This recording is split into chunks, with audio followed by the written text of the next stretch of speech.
Here I am at Michigan, one of my favorite places on earth. And I suppose there's a reason I'm at my favorite place on earth. When I get such sad news, I'm always sharing my sad news with you all. My stepmom, Andrea, just called. It's a matter of moments before my dad is about to die. My best friends are in the house, and who to be with when your dad dies, but at the most beautiful, wonderful place where your heart is, and with the best people on earth. I thought I'd take a little walk and think about my father. So I'm going to share some stuff with you. I'm going to be very real. I'm the only person in my family, the only one, besides my stepmom, and maybe her daughter and stuff, who's going to care that my dad is dead. And I know that that's really sad, but I'm one of those many people out there, maybe you are too, who grew up in a dysfunctional family. Welcome to the world of dysfunction, right? And the rest of my family, some of them will actually be happy. I think that's really sad. I woke up, and when I learned this, I just wished him a very peaceful passing, that he lets go of all the anger and all the negativity, and that he can just pass peacefully. I love my dad. I love him very much. I have forgiven him a long time ago. And I believe that forgiveness is key in life. Because if you don't forgive, it holds you back. And there are some unforgivable acts. I'm very, very lucky with my father. None of that happened in my life. My family wasn't happy.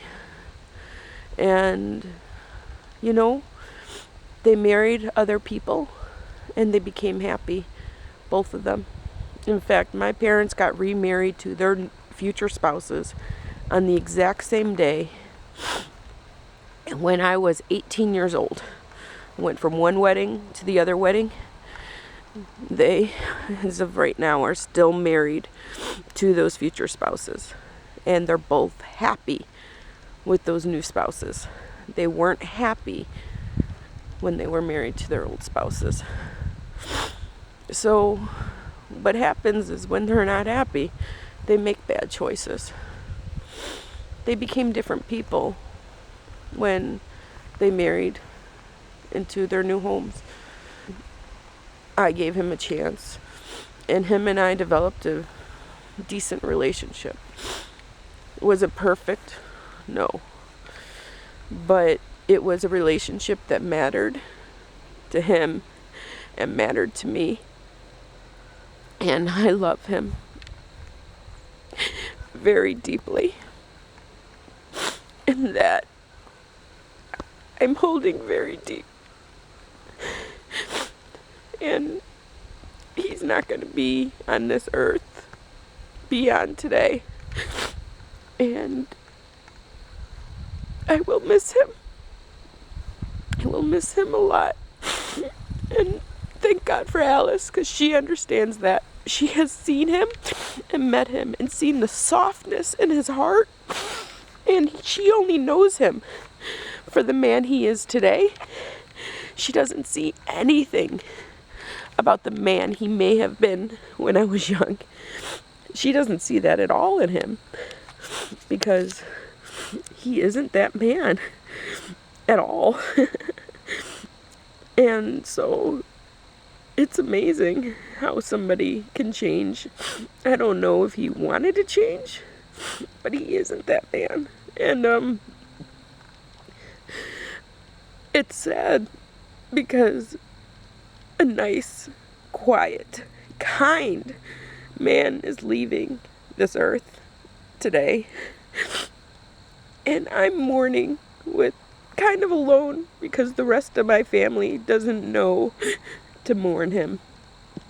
There won't be a funeral. There won't be a memorial. And what there will be is me and my cowgirls.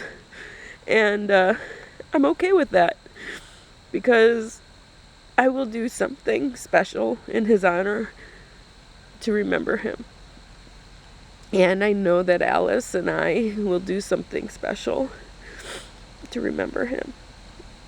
I just wanted to share with you that sometimes relationships can change and we can end up really, really loving somebody who may have hurt us when we were young.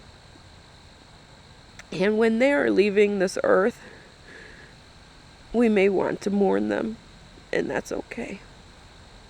So, goodbye, Dad. You really, really did right by me in the end. And I love you. Thank you. Thank you for coming around to be my father. And while we may have gotten off to a rocky start in life, we built it up when I was an adult, and I appreciate that.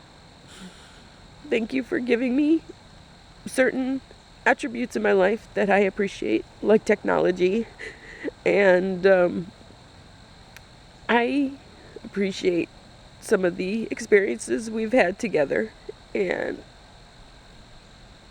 you will be missed.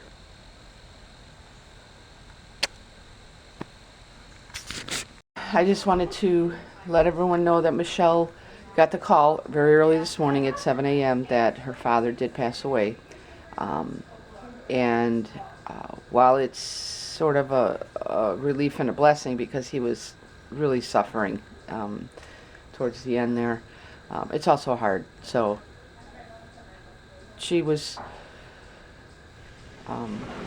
glad at the part that it ended, but sad. So taking it a little hard. So, but she's at a good place. She's with her friends. She's with the cowgirls. So,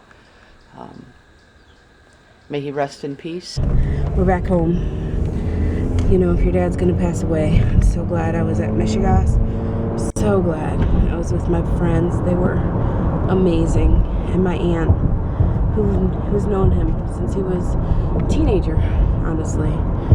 So I got the care I needed today.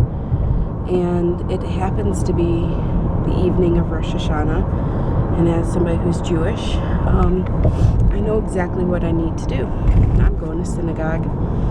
I'm going to go and do the prayers tonight. And luckily, as part of Rosh Hashanah, there's a time when you get to stand and say prayers for those who we've lost. So I actually get to do that for my dad tonight, which is something that I would do if I was sitting Shiva for him. You know, when you come from a little bit of dysfunction, as I explained to you before, you don't necessarily have the normal grieving with your family that happens after somebody passes. So, you know, normally the whole family gets together, and I don't have that happening. So, I'm just glad I'm not alone, and I have amazing people around me to help me get through this period of time of loss. And I'm glad I have my faith to lean on, and what a wonderful time in my faith during the holiest days of the year. So, we're off to synagogue, and I'm lucky that there are synagogues here in Lansing that will allow me to come even though I'm not affiliated. The rabbi called me and said, welcome to our high holidays. We will welcome you. So that's it. Happy Rosh Hashanah. I got my ribbon, and I did go to synagogue last night. Went back this morning, and now I'm making good Rosh Hashanah dinner. We got our appetizer of chopped liver. Could actually find that in Lansing, which is pretty amazing. Got our pressure cooker going. We have my mom's brisket going in there. Now, my mom didn't make it, but I have her recipe. But making it in pressure cooker is all new, so I have no idea how it's going to turn out. I have 2 things of matzo balls going because we love matzo ball soup that much. I have my grandma's recipe of her sweet kugel. Yum. We have the apples and honey for later. My Uncle David brought a delicious looking brownie.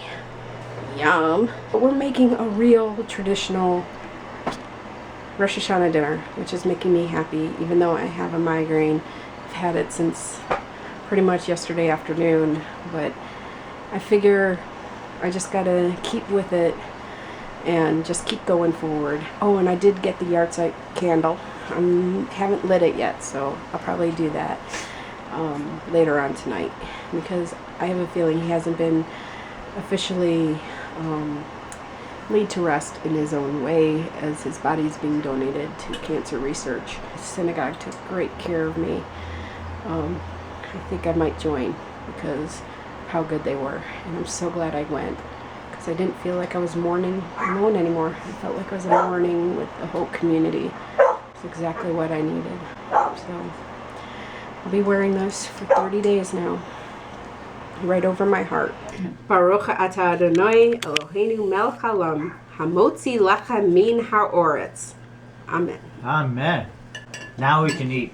That's right. As I drop. All right, let's have Our finished product. Not bad. very good. I do say so myself. Tradition. Apple. Do the part that I haven't did. They're in the front porch of the house Honey. next door. You're killing my vlog. Oops. An apple and honey for a sweet new year.